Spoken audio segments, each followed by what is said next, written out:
Welcome back. This is going to be part 2 of the Celica interior clean down to paint the silver Celica's interior black to match the dashboard. We are going to have to take a little detour. We're going to be turning this garden shed into a painting booth. And I do want to do the paint booth first because if I do clean down the interior bits and then it takes me a little bit of time to fix that up, it's going to get dusty and dirty again. So I'd rather get the paint booth set up, then when I go to clean everything, it'll be ready to go straight away. But as soon as that's done, we'll get into cleaning the bits and then hopefully painting them, and it'll have a full blacked out interior. So the plan is for the interior to be set up like a Civic Type R. So I want everything in there to be black and matching, and then depending how I feel, I am thinking of doing red seats, red floor mats, and if there's any other bits I can change to red, that would look pretty sick. And considering that these cars are very similar to a Type R, being that they have the variable timing lift, or they're a two-door coupe, high revving engine, front wheel drive manual, I thought it'd be fitting to mock this up with the same characteristics as a Type R. So these ones are very, very similar spec to the EK Type Rs, considering they're in the same generation. But you can't get an EK Type R for $2,000. So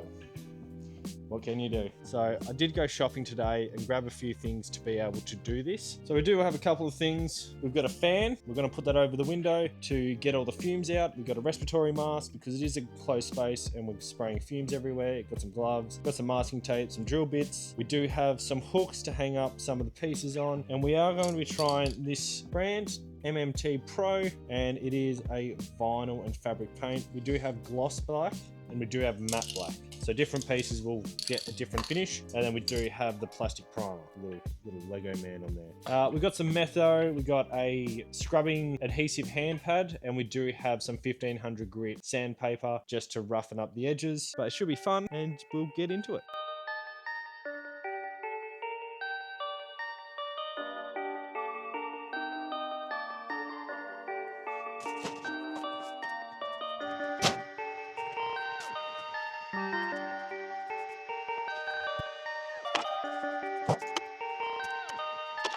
Perfect, perfect, perfect,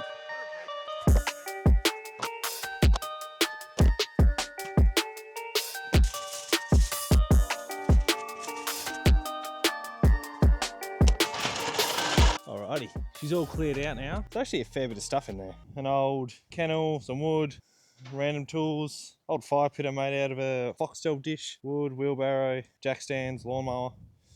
But here we go. She still is pretty dirty, but you can see by the floor there where the water leaks are. And if we come around here, it's a real bad spot. But for a painting booth, we've got one vent here.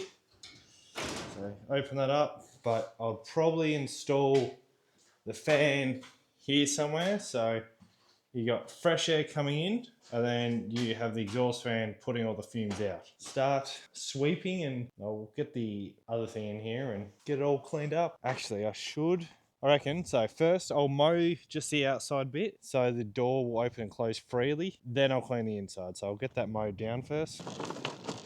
So I went to go start the lawnmower and it's broken. So we got the old duct tape fix. That should just put them together. The more I kept taping it up, the more holes I found. So also last time I used this, it caught on fire. So hopefully it doesn't catch on fire again.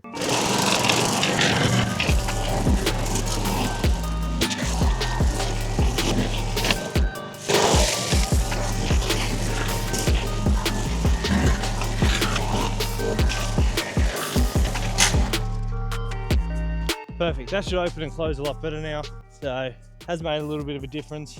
Alrighty, so we're gonna sweep her out and then we're gonna blow out all the dust and debris and the grass clippings. Still a little bit of stuff on the floor, but overall, for a makeshift painting booth, it is looking pretty tidy. So now we need to frame up the fan to go there. So we've got the fan that we're going to be installing. An extension lead. Oh yeah, not too shabby. I wonder if there is a cutout plan. So that comes off. There's a little extraction fan. Do not use turn screws. Okay, use a screwdriver. So There is no, oh, there is instructions, but it does say down here, hole cutout size, 240mm. So I guess I'll cut out a 240mm hole. I need to get a measuring tape.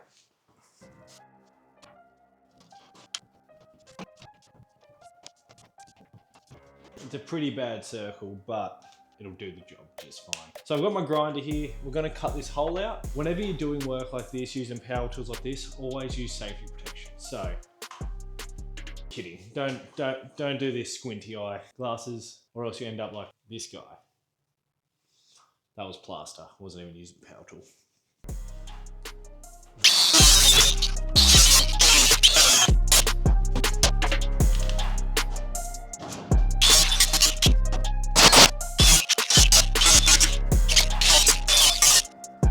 Looking a bit more like a circle, kind of.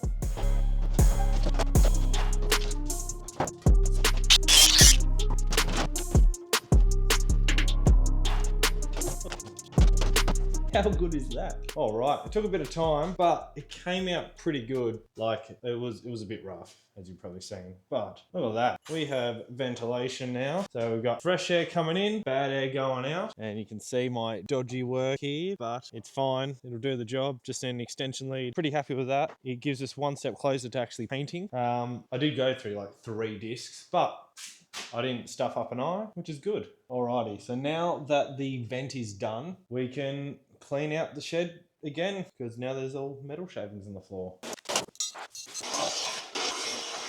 Alrighty, so the roof in here, you can sort of see there, is very bad. Alright, so we'll try and fix this now before it gets dark.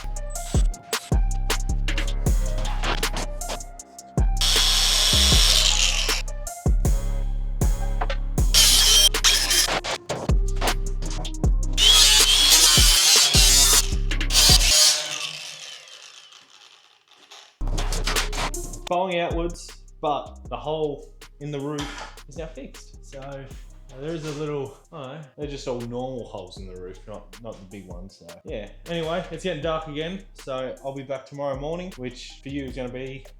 So it is the next day, and after I stopped recording, I finished the paint booth. So that is looking very good. So she's all done. I've drilled some holes in here, put the 3 hooks in the wall. It is looking very good. We do have a tarp on the ground, just to keep the dust off it, but that is ready to paint. I'm pretty happy with how it turned out. So we've got the tarp on the floor there, got some yellow tongue and some cement sheeting there just to keep it off the ground. I just need to prep a few things to get it ready to paint, and then she's good to go. Give it a little vacuum and once over before each session, and you should be good to go. This was supposed to be one big video, but it is turned into 2 separate videos. So one of the videos is going to be me making a paint booth, and the other video is continuing on with my Celica's interior. Originally I wanted to do one video, but my MacBook just can't handle it. So smaller videos for now until I get a better MacBook. So